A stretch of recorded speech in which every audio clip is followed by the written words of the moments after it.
Velkomin í tilraunastofuna. Við ætlum að halda áfram að skoða eðlismassa og gera einfalda tilraun sem inniheldur grænmetisolíu eða sólblómaolíu. Þessa efnablöndu hér sem selt sem barnaolía í verslunum.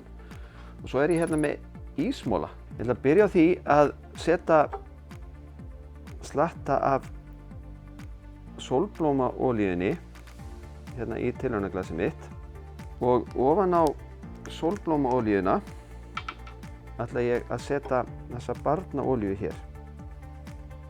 Ef við skoðum þetta, þá sjáum þið að vökvinn sem við erum með í glasinu er örlítið ljósari hérna, efri hlutin á honum heldur en neðri hlutin. Það vegna þess að barnaolían er eðlisléttari heldur en sólblómaolían og flýtur ofan á sólblómaolíunni.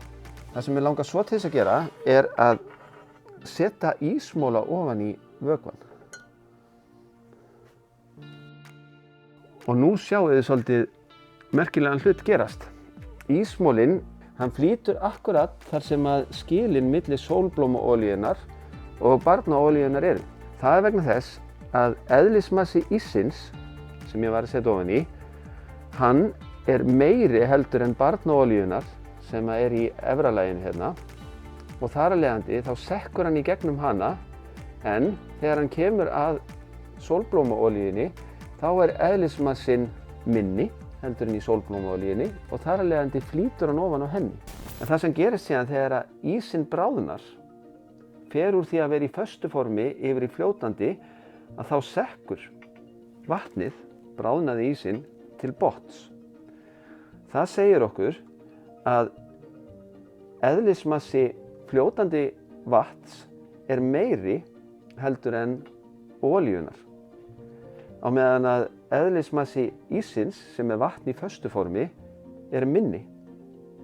Og þetta er svolítið óvenjulegt fyrir vatn. Vatn er eiginlega eina efnið í heiminum sem hagar sér svona.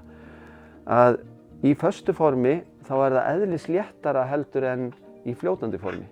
En þetta er líka mjög mikilvægur eiginleiki bara fyrir líf á jörðinni og líf í vötnum til dæmis. Þegar að vatn frýs, þá flýtur ísinn ofan á vatninu og myndar svona einangrandi lag ofan á vatnið sem er þá fyrir neðan ísinn. Ef að ísinn myndi hins vegar sökkva til botns um leið og hann verður til á yfirborði vatnsins, þá myndi vatnið frjósa frá botni og upp og það myndi sennilega eyða öllu lífi í svona til dæmis stöðuvötnum á Íslandi. Og þá ættum við að vita aðeins meira um eðlismassa.